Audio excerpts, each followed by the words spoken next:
જસદણમાં શાકભાજીના વેપારીઓ વચ્ચે બોલાચાલી થઈ। સસ્તું શાકભાજી કેમ વેચે છે તેમ કહીને માથાકૂટ કરી હતી। આટકોટમાં શાકભાજીના વેપારીઓ વચ્ચે માથાકૂટ થઈ। માથાકૂટની સમગ્ર ઘટના સીસીટીવીમાં કેદ થઈ છે, જેમાં આટકોટમાં શાકભાજીના ધંધાર્થીઓ વચ્ચે બોલાચાલી થઈ હતી। પિયુષ વાજા જોડાઈ ગયા છે। પિયુષ, કઈ બાબતે આ માથાકૂટ થઈ?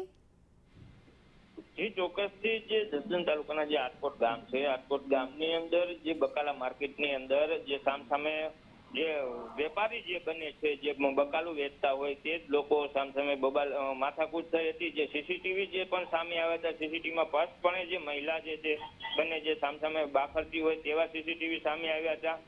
શું જે સમગ્ર બાબત જે છે તેની તે પોલીસ તપાસ પણ કરી રહી છે, પણ આજે આવી રીતની અલગ અલગ ઘણી વખત જે બકાલા માર્કેટની અંદર કસ્ટમરોને લઈને બબાલ થતી હોય તેવા વાત સંભળાઈ રહી છે। જી, આભાર તમામ વિગતો માટે પિયુષ।